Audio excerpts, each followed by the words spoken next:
All right, folks, welcome to another. This is kind of a stupid gaming news thing, but it's not the type of gaming we normally talk about. So, my brother and I do have some history with tabletop games. You know, we did play them a lot before until our group kind of broke up, and we did it a lot growing up. So, we do have some history there, and we have complained occasionally in the past about just how terrible the tabletop gaming space has gotten with a lot of weird biases, political motivations, disingenuity, etc. And man, we have found what I would call a poster child for this shit recently. Would you like to introduce our friend? He's not my friend, and here's the thing. I'm gonna put it like this. Until you mentioned this, I did not think this person was worth note. This is somewhat probably worth less in terms of writing capability than Thirsty Sword Lesbians writers Oh or God, She Bleeds writers. So this is someone with less talent than both of them. that's got to So be saying something. he's not. I'm gonna be perfectly honest. This guy, once you introduced me to him and I looked into him in any degree, he's not worth talking about. Other than he's a overtly racist person, which I can say officially because of his own personal statements, not opinions, but statements he has made. It's in my opinion that he's a racist. But Well, the Wonderfield founder, which I can't remember his name because he's really Stephen not that Dineheart. memorable. Wow, he's screaming, not a white dude with a tan to me. Yeah. Um, as a public meltdown on X about Trump supporters' game design and race.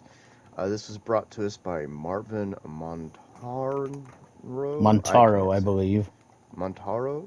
Yeah. There we go. Sorry if I messed up your last name, but in the future, there will be no white people. Wow, boy. You look in the mirror and get real upset, don't you? So, this guy is involved in GiantLands, a game I discounted caring about a year and a half ago. Well, he Like, hasn't even, fulfilled any of the stuff on it yet. like, the only reason I vaguely even paid attention to it, and I didn't pay attention to almost anyone writing it, is well, just because it was kind of fun watching the TSR drama. I didn't really think any games would come out of it, but this whole thing with this guy attributing comments to people who've been dead for a year and Well, go his ahead and unpack that weird one for the people. his weird fixation on just his absolute hatred of white people, the largest demographic of people who buy RPGs. The thing is, at the end of the day, this, can we call it an RPG? Because it really sounds more like vaporware in product form. It's kind of starting to sound like Starfield, not Starfield, Star Citizen. Yeah, it's, well, Star Citizen would make more money. This is kind of pathetic. I meant in terms of being a completed product, but yeah. Vaporware wise, yeah.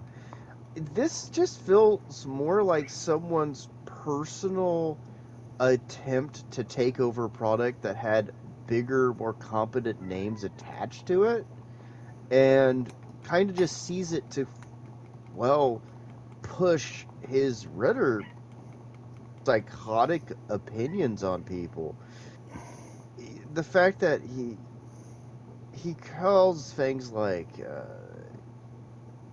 the premise, like, I'm going to read directly from one of the Please do. wonder-filled posts on this. The premise: what if the future there were no white people? Your premise started out with your own personal hatred. Thank God you got that. James Ward loved it.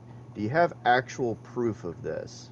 Because I read a thing Larry. from some folks who knew Jim, and they're like, he never, as long as we knew him, ever mentioned having any of these kind of problems with people. Also, I'd love to hear Larry Elmore, who's a fantastic artist, confirm that he always tried to sneak in people of color into TSR art. Where is this attributed anywhere? Well, I've I also heard know a that rumor that when this came up, Larry Elmore tried to distance himself from it. So I don't know if that's true or like not. there are some elements that this could be, but this feels like another twisted thing because he's like, look, I'm not just the racist guy. These Hmm. people also hated white people. Yeah. Like, so we decolonized the RPG and made a future where the US and white people don't exist. So the country he lives in and the people who are most likely to buy your game don't exist. Okay. Well, hey, I've played a lot of RPGs where humans aren't a thing. Yeah. And that's Um, that's a setting thing, so whatever. But this this wouldn't have been as big of a thing. It was already dumb if he hadn't made such a stink about things on Twitter, where he's been known to call anybody who's left of, say, Hillary Clinton a Trumpsy because he thinks he's he, clever.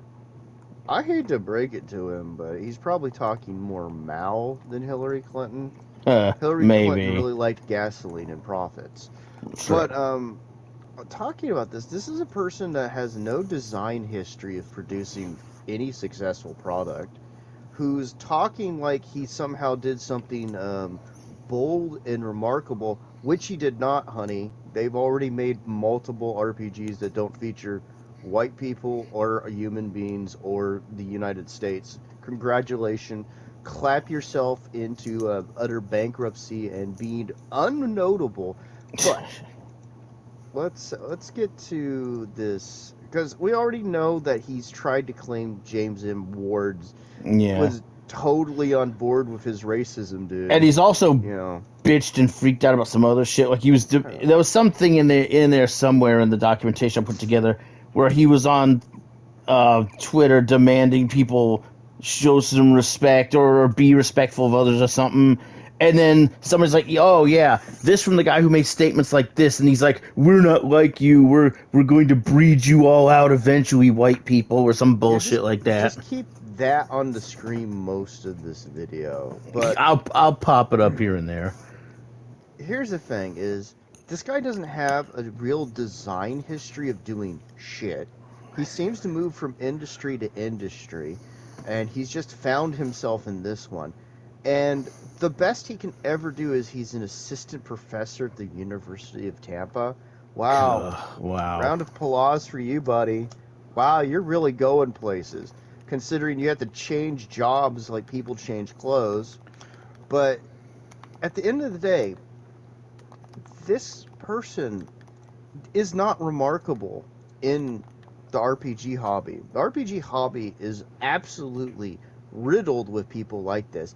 The fact that this got attention on this level just shows you that culturally things are shifting and people are tired of this because this is a common and safe opinion within tabletop RPGs. Now I And know the that's problem, surprising to people, yeah, maybe but people who haven't been this around it.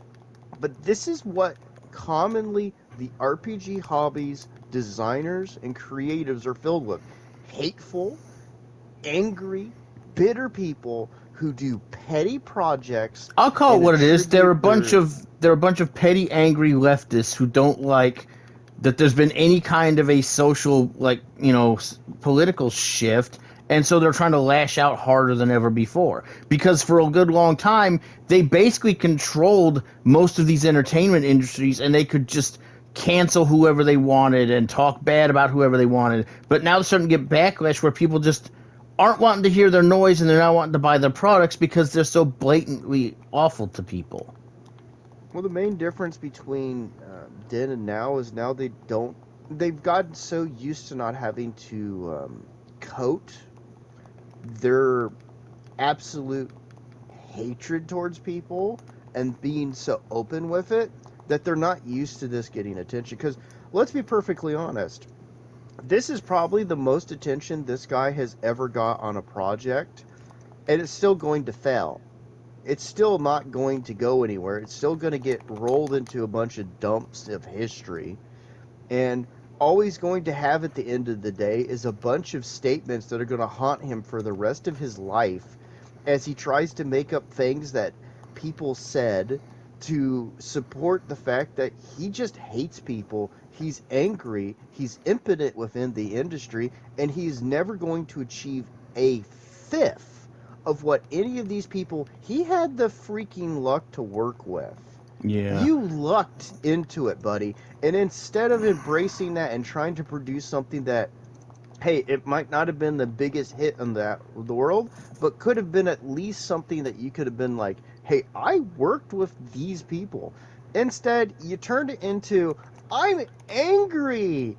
And Where? unfortunately, as a couple of guys who aren't the most left leaning of people, would kind of, I can't call us libertarians anymore because the libertarians have gone to hell, but we're not really super right. We're not left really at all.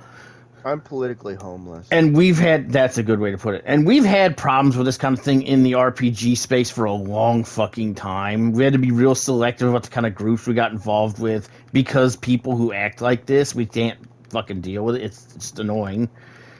I So mean, if people really wanted us to talk about some of the issues within tabletops, we could. we absolutely could, yes. But But I think, let's get into some of the other stuff we talked about, like the whole issue with him and TSR before this Wonderfield thing. all right. Like the public statement, for example. Like, it was bad enough TSR put out a press release about this. So I'll say this. I think he needs help. He needs to go find a psychiatrist, a professional one, not an internet one, and talk about his anger and rage, and that might help him actually be able to focus for his future and have a better life. But speaking of someone who just seems to be burning his own bridges, Stephen Dineheart and GiantLands quit TSR and won't pay to use the trademark. Once billed as a co-founder of TSR Games, the company formed after the trademark on TSR Games lapsed, now Solinar Games. I'm probably Hmm, saying that wrong. I don't Stefan even care. Dineheart has stepped down as CCO and won't license the TSR trademark from Ernie Gygax. Okay, that's one part. TSR cuts ties with Wonderfield Inc. That's a weird name to call your company. Lake Yeah. Geneva, blah blah blah. Effective Thursday, July 8, 2021. Stefan Dineheart and Wonderfield Inc. have been released from the licensing agreement with TSR. TSR was serving solely as the publisher for Wonderfield Inc. and will not be able to provide any further product information regarding the product. In effect, this document, which you can put up by Justin LaNasa, is a polite way for a company to say, look, we want nothing to do with this. We're not going to, don't come to us and ask us about it because we want nothing to do with it. Because they've done something, like oftentimes you're such a colossal failure that people, like a company does not want you Mm-hmm. involved with their product at all because you drag them down. And Or, of course, this could be a well, you do combination of this. things, like doing this, and the fact that I've also seen that apparently this Giantlands thing has been on the table for like 2 years, and I've heard that some people still haven't seen any fulfillment of the product yet. Well, I don't know about how that's gone, but I did call it I've seen some vaporware. stuff, yeah, I've seen some stuff where people are saying, well, I was interested in this, but I still haven't really seen anything from it. Now, I can't substantiate that. I couldn't find much information on that. It's still Well, out there, like, for supposed pre-purchase, but I don't know what's going on with it in that regard. honestly, this is a massive problem in um, a lot of these spaces. Let's. I'm gonna go to Noble Knights right now. Noble All Knight right. Games. I have a limited edition box. I looked it up. Their price is.